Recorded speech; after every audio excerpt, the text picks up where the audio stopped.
নমস্কার বন্ধুরা, পম্পা এবং ফ্যামিলি কিচেনে আপনাদের স্বাগত। আজ আবারও আমি একটা নতুন রান্না নিয়ে চলে এসেছি। আজকের রেসিপি হচ্ছে মুসুর ডালের বড়া পোস্ত। বড়া পোস্তর জন্য আমার লাগছে 200 গ্রাম মুসুর ডাল। মুসুর ডালটা আমি 1 ঘন্টা ভিজিয়ে রেখেছিলাম। ভেজানোর পর ডালটা আমি ভালো করে ধুয়ে একটি মিক্সারে আমি জারের মধ্যে দিয়ে দিচ্ছি।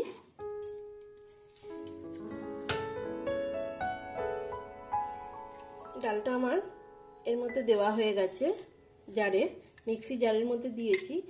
এর মধ্যে আমি দিচ্ছি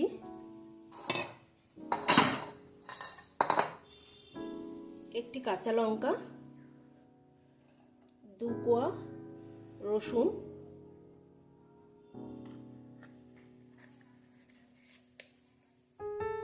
একটু ছোট চামচের একটুখানি নুন,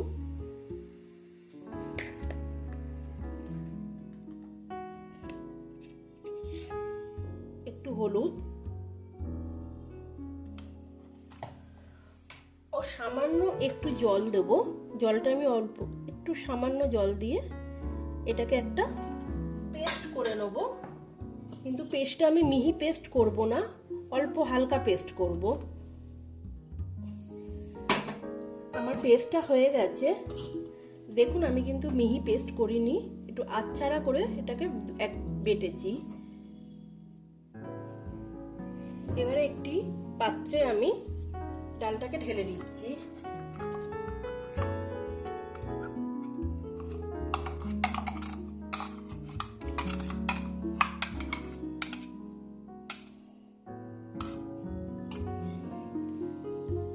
ডালটাকে ঢেলে আমি এর সাথে অ্যাড করছি কাঁচা লঙ্কা কুচি ও একটা ছোট সাইজের একটা পেঁয়াজ কুচি।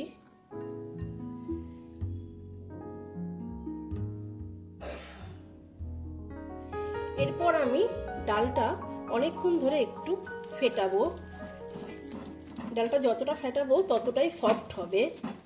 আমি এটা 10-15 মিনিট ধরে এটাকে ফেটিয়ে যাব, কেন ডালটা ফেটানোর উপরেই যতটা ফেটাতে পারবো ডালটা আমি এটা দিয়ে, তত আমার ডালের বড়াগুলো সফট হবে। এই রান্নাটা হচ্ছে আমার ঠাকুমা খুব ভালো করতো, এখন উনি নেই। আমার ঠাকুমার থেকেই শেখা এই রান্নাটা, তাই ভাবলাম একবার আপনাদের সাথে শেয়ার করি।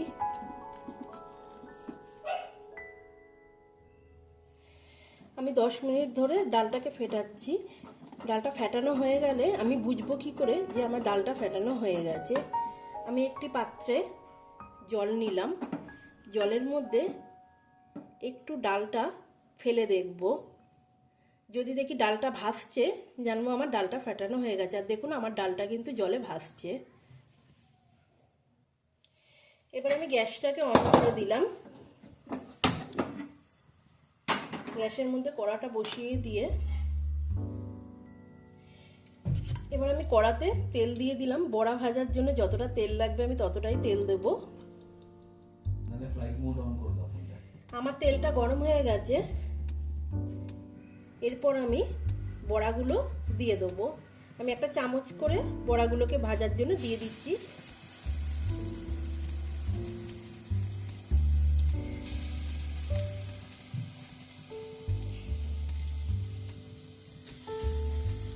এমনি করে আমি বড়াগুলোকে দিয়ে দিচ্ছি।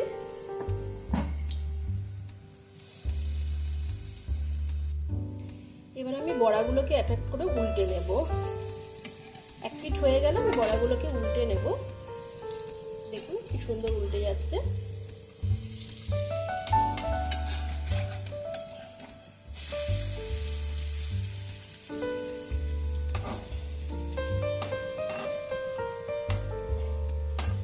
বড়াগুলো হালকা লাল করে আমি ভেজে নেব।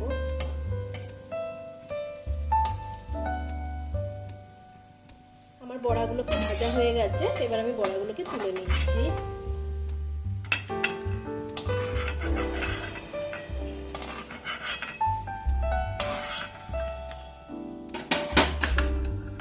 আবারও আমি দিয়ে দিচ্ছি ওই তেলের মধ্যেই আমার আরও ডাল বাটা আছে, ওটার মধ্যে আমি আবারও বড়াগুলো দিয়ে দিচ্ছি। অনেক সময় আমাদের ফ্রিজে বাজার টাজার কিছু থাকে না, অনেক সময় কি রান্না করব ভেবে পাই না, তখন বাড়িতে তো মুসুর ডাল থাকে, পোস্ত ডাঁটা সবই বাড়িতে থাকে। এই রান্নাটা বানিয়ে নেবেন, বেশ ভালোই লাগে ভাতের সাথে খেতে।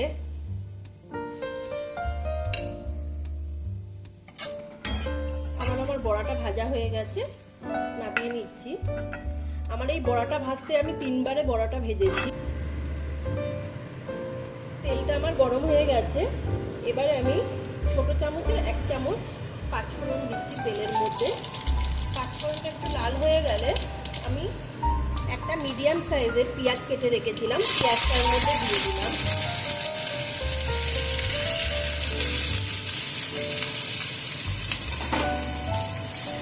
পেঁয়াজটা একটু হালকা ভেজে নেব।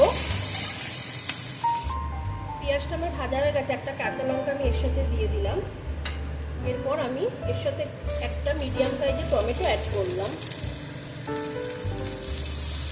টমেটোটা দিয়ে আমি কিছুক্ষণ নাড়বো। এই রান্নাটা বড়াটা ভাজা হয়ে গেলে বেশিক্ষণ সময় লাগে না হতে রান্নাটা। টমেটোটা দিয়ে আমি নাড়তে থাকলাম। আমার দেখুন টমেটোটাও হালকা ভাজা হয়ে গেছে। এরপরে আমি বড়াগুলোকে দিয়ে দেবো, ভেজে রাখা বড়াগুলোকে এর মধ্যে দিয়ে দেবো।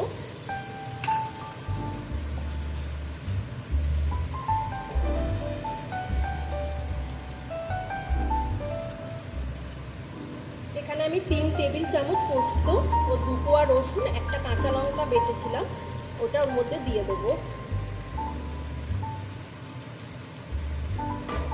আমি পোস্তটার মধ্যে একটু জল অ্যাড করছি।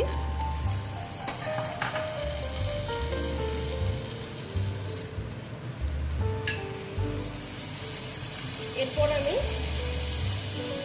অল্প একটু হলুদ পোস্তটার মধ্যে,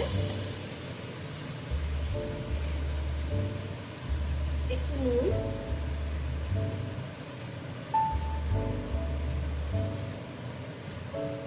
সামান্য একটু চিনি অ্যাড করলাম। এরপর আমি এটাকে ভালো করে একটু নাড়িয়ে মিশিয়ে নিলাম।